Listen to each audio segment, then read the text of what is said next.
অনেক বেশি পরিশ্রম কিন্তু শারীরিকভাবে করিনি, কিন্তু মাথাটা না ভীষণ ক্লান্ত লাগছে। এই জিনিসটা কিন্তু আমাদের কম বেশি অনেকেরই হয়। মাথাটা ভীষণ ক্লান্ত, কিছু ভালো লাগছে না, এইরকম একটা অবস্থা। আসলে এই ব্যাপারটা সম্পূর্ণ কিন্তু হয় আমাদের মনের ক্লান্তি। এবারে এই যে মনের ক্লান্তি হয়, যার ফলে কি হচ্ছে যে আমরা কোনো কিছু ভেবে উঠতে পারছি না, ঠিক মতন ডিসিশন নিতে পারছি না, চিন্তা ভাবনাও যেন জড়িয়ে যাচ্ছে একটার সাথে একটা। এই সব কিছু কিন্তু হয় এইরকম একটা অবস্থা সৃষ্টি হলে। তাহলে আজকে আমরা শুরু করছি যে ভিডিও, সেটা হচ্ছে সেলফ কেয়ার সিরিজের ৩ নম্বর পার্টে আমরা চলে এসেছি। প্রথম পার্ট বলেছিলাম ফিজিক্যাল কেয়ার সম্পর্কে। দ্বিতীয় পার্টে আমরা ইলাবোরেটলি আলোচনা করেছি ইমোশনাল কেয়ার নিয়ে। আরো যদিও অনেক কিছু আছে, প্রত্যেকটা ইমোশন নিয়েও আলাদা আলাদা করে কথা বলবো এরপরে ইচ্ছা আছে। তৃতীয় পার্ট হচ্ছে কগনিটিভ কেয়ার, সেই সম্পর্কে আজকে আমরা কথা বলবো। তাহলে প্রথমেই জেনে নেব এই ভিডিও থেকে যে কগনিটিভ বিষয়টা কি, দ্বিতীয়ত হচ্ছে মেন্টাল ক্ল্যাটার্ড কাকে বলছে, ৩ নম্বর হচ্ছে কগনিটিভ রেস্ট আমরা কিভাবে দিতে পারি, সেই নিয়ে আজকের ভিডিওটা আমরা সাজিয়েছি। তাহলে প্রথমেই জানাই সবাইকে স্বাগত রামধনুর পক্ষ থেকে। বাই দ্য ওয়ে, আমি শ্রাবণী, সাইকোলজিক্যাল কাউন্সিলর। আপনারা এতদিনে প্রচুর ভিডিও দেখে ফেলেছেন, শুনেছেন, অনেককে শেয়ার করেছেন, সবাইকে ধন্যবাদ এই জন্যে। আপনারা যদি মনে করেন যে আরো অনেক অনেক বিষয় আপনারা এগুলো নিয়ে ভাবছেন বা নতুন নতুন করে জানতে চাইছেন, আমাদেরকে কমেন্ট সেকশনে জানান। আমরা নিশ্চয়ই চেষ্টা করব সেই ধরনের বিষয় নিয়ে আলোচনা করতে। তাহলে চলুন আমরা ভিডিওটা শুরু করি।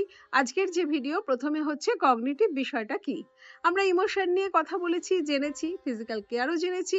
এবার এই কগনিটিভ বিষয় মানে হচ্ছে যে আমরা কিভাবে চিন্তা ভাবনা করি, আমরা কিভাবে নতুন কিছু জিনিস শিখি, কিভাবে মনে রাখি, এবং সেই মনে রাখার উপরে বেস করে আমরা কিন্তু আবার মনে করতেও পারি। আর এছাড়া আরো আছে যে আমাদের ডিসিশন মেকিং কিভাবে আমরা করি, কিভাবে প্রবলেম সলভিং করি, কিভাবে আমরা নতুন নতুন জিনিসের সৃষ্টি করি বা ক্রিয়েটিভ থিঙ্কিং করি। এই সব বিষয়গুলোই কিন্তু পড়ে হচ্ছে আমাদের এই কগনিশনের মধ্যে বা কগনিটিভ বিষয়টার মধ্যে। তাহলে নিশ্চয়ই বুঝতে পারছেন যে আমাদের এই বিষয়টা কতটা গুরুত্বপূর্ণ। তাহলে তার মধ্যে আমরা আরো দুটো বিষয় নিয়ে আলোচনা করব বলেছি, সেটা হচ্ছে প্রথমেই মেন্টাল ক্ল্যাটার্ড। আজকে আমাদের যদি মাথাটার অবস্থা দেখি না, তাহলে প্রত্যেকের বলবো যে একটা করে মোবাইল ফোনের মতন হয়েছে।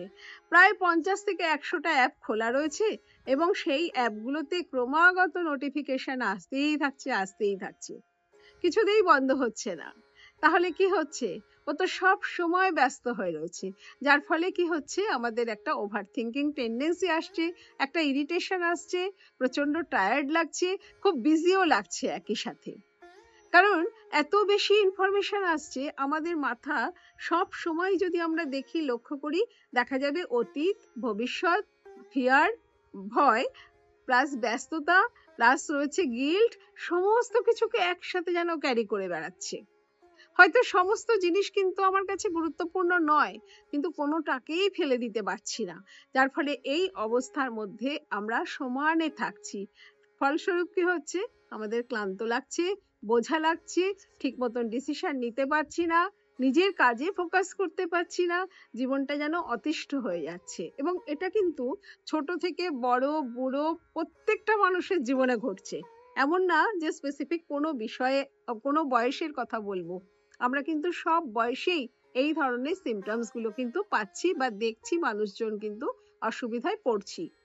তো এরপরে আমরা এই যে মেন্টাল ক্ল্যাটারটাকে যদি দূর করতে চাই, তাহলে কি হবে, আমাদের স্বাভাবিকভাবেই সেই যা আমার জমে আছে মাথায় সেগুলোকে ডাম্প করতে হবে। প্রবলেম সলভিং এর দরকার নেই, আমি হয়তো সলভ করতে পারছি না, নানান কিছু বিষয় তো আমার মাথার মধ্যে জমে রয়েছে, আমি সেগুলোকে পুরো খাতায় ঝেড়ে ফেলছি, লিখে ফেলছি পুরো, মানে মাথা থেকে হালকা করে দিচ্ছি, মাথা থেকে নামিয়ে দিচ্ছি। এই অভ্যাসটা যদি করতে পারি না, তাহলে কিন্তু আমাদের এই মেন্টাল ক্ল্যাটারটাকে আমরা দূর করতে পারি। এবং এটা যদি রেগুলার বেসিসে করি, আমাদের কিন্তু খুব ভালো কাজ করবে, আমার মাথাটা হালকা বোধ করবে। তাহলে যত বেশি হালকা বোধ করবে, তত কি হবে, ওর ডিসিশন মেকিং ভালো হবে, চিন্তা ভাবনাগুলো তো স্বচ্ছ আসবে, রিয়ালিটিটাকে ভালো করে চেক করতে পারবে। এই সবের উপরেই তো প্রবলেম সলভিং দাঁড়িয়ে আছে, ডিসিশন মেকিং দাঁড়িয়ে আছে, রিলেশনশিপ দাঁড়িয়ে আছে।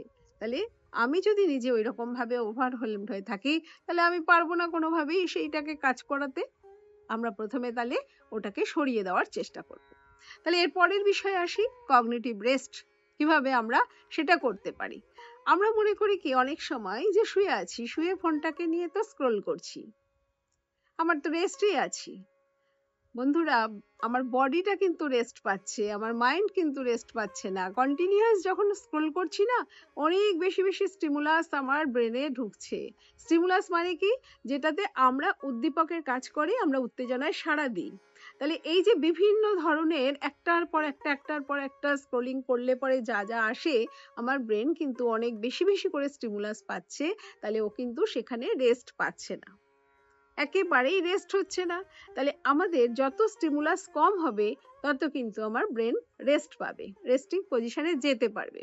দ্বিতীয়ত কি হচ্ছে, নেটফ্লিক্স, রিলস বা কোনো ধরনের মুভি, কোনো ধরনের সিরিজ, যা কিছু আমরা দেখছি সবের মধ্যে কিন্তু কন্টিনিউয়াস আমরা বিজি থাকছি এবং অতিরিক্ত স্টিমুলাসের মধ্যে থাকার ফলে কিন্তু আমার ব্রেন রেস্টিং পজিশনে যেতে পারছে না। তাহলে আমার ব্রেনকে যদি রেস্টিং পজিশনে নিয়ে যেতে হয়, ডিসিশন মেকিং বেটার করতে হয়, তাহলে আমাকে কি করতে হবে? নিশ্চয়ই বুঝতে পেরেছেন এতক্ষণে যে আমাদের ফোনটাকে একদম কনসিয়াসলি কিছু সময়ের জন্য কিন্তু দূরে সরিয়ে রাখতে হবে। নোটিফিকেশন গুলোকে টোটালি অফ করে রাখতে হবে, কারণ যখন তখন যেন ও উঠে না আসে, আওয়াজ না করে, যাতে আমি ফট করে অ্যালার্ট হয়ে যাই। এই যে অ্যালার্ট হয়ে যাচ্ছি না, আমার ব্রেন কিন্তু শিফট করে যাচ্ছে। তাহলে আমরা এই জন্য এগুলোকে বন্ধ রাখার চেষ্টা করব। দিনের মধ্যে 10 মিনিট সময় বসে নিজের শ্বাস প্রশ্বাসের দিকে যদি ধ্যান দিতে পারি, কিচ্ছু করতে হবে না, আমার ব্রেনটাকে সেফ ফিল করাচ্ছি, কাম ফিল করাচ্ছি, তাহলেও কিন্তু কগনিটিভ রেস্ট পাওয়া যায়, সেটাতে খুব ভালো কাজ হয়। যখন চা খেতে বসছি, চাই খাচ্ছি, যখন 3-4 জন একসাথে রয়েছি, সেটা বন্ধু বান্ধব হোক, ফ্যামিলি মেম্বার হোক, ফোনগুলোকে সরিয়ে রেখে একটু গল্প করি। আজকে 3 জন 4 জন একসাথে এক ঘরে বসে আছি, প্রত্যেকের হাতে একটা করে ফোন। এই যে অবস্থাটা সৃষ্টি হচ্ছে, আমরা প্রেজেন্ট মোমেন্টে থাকছি, প্রেজেন্স থাকছি, শরীরে শারীরিক ভাবে সেখানে কিন্তু প্রেজেন্ট থাকছি, কিন্তু মেন্টালি আমরা প্রেজেন্ট থাকছি না। এই বিষয়টা যেটা হচ্ছে না, কন্টিনিউয়াস আমাদের কিন্তু ইনফরমেশন আসছে আসছে আসছে, এতে করে আমাদের ব্রেন কখনোই রেস্টিং পজিশনে যাচ্ছে না, প্রেজেন্ট মোমেন্টেও থাকতে পারছে না। তাহলে আমরা যদি কনসিয়াসলি এই প্র্যাকটিসগুলো করতে থাকি, তাহলে আমার ব্রেন কিন্তু অবশ্যই সেই একটা সুদিং এফেক্ট সে পাবে। এবার এই যদি সুদিং এফেক্ট পায়, তখন কিন্তু তার ডিসিশন মেকিং বেটার হবে, তাহলে সে মনে রাখতে পারবে, সে প্রেজেন্ট সিচুয়েশনটাকে ভালো করে দেখতে পাবে, তার ভালো লাগা তৈরি হবে ভিতর থেকে। ইমোশন যেই সেফ থাকে, তাহলে তো ইমোশনাল ব্রেনও চুপচাপ থাকে, তাহলে তখন কিন্তু এই যে ব্রিজটা যে আমরা আগে করতে চেষ্টা করেছি, বলেছি বারে বারে, এই ব্রিজটা কিন্তু থাকে। এবং ব্রিজ যত বেশি থাকবে, তত কিন্তু আমার নিজের সাথে নিজের কিন্তু একটা কানেক্টেড ফিল হবে, একটা কম্পোস্ট ফিলিং আসবে। আমি সত্যি সত্যি অন্য কিছুর পিছনে ছুটে বেড়ানোর আগে আমি ফোকাস করতে পারবো যে আমার ঠিক প্রয়োজনগুলো কি, আমার ঠিক কোনটা লাগবে, আমার অবস্থাটা কি, সেটা যে কোনো কঠিন অবস্থাও যদি হয়, আজকে এই মুহূর্তে দাঁড়িয়ে সিচুয়েশনটা কি আছে, আমার কাছে রিসোর্স কি কি আছে, সবকিছু কিন্তু আমি খুব সুন্দর করে দেখতে পারবো, বুঝতে পারবো, তারপরেই সেই ডিসিশনটাও নিতে পারবো এবং সেটা স্বাভাবিকভাবেই একটা হেলদি ডিসিশন হবে। তাহলে বোঝা যাচ্ছে যে আমাদের এই কগনিটিভ ফাংশনকে যদি আমরা বাড়াতে চাই বা আরো বেশি করে ডেভেলপ করতে চাই, তাহলে কিন্তু আমাদের এই ইমোশনাল ব্রেনকেও আগে চিনতে হবে। ফিজিক্যাল কেয়ার তো অবশ্যই জরুরি, তার সাথে কিন্তু আমাদের এই কগনিটিভ কেয়ারটাও আমরা শুরু করব। ধন্যবাদ সবাইকে। আপনারা যদি মনে হয় এই ভিডিওগুলো কার্যকরী, অবশ্যই শেয়ার করুন, সাবস্ক্রাইব করুন, আমরা একটা পজিটিভ মেন্টাল হেলথ কমিউনিটি যাতে গড়ে তুলতে পারি।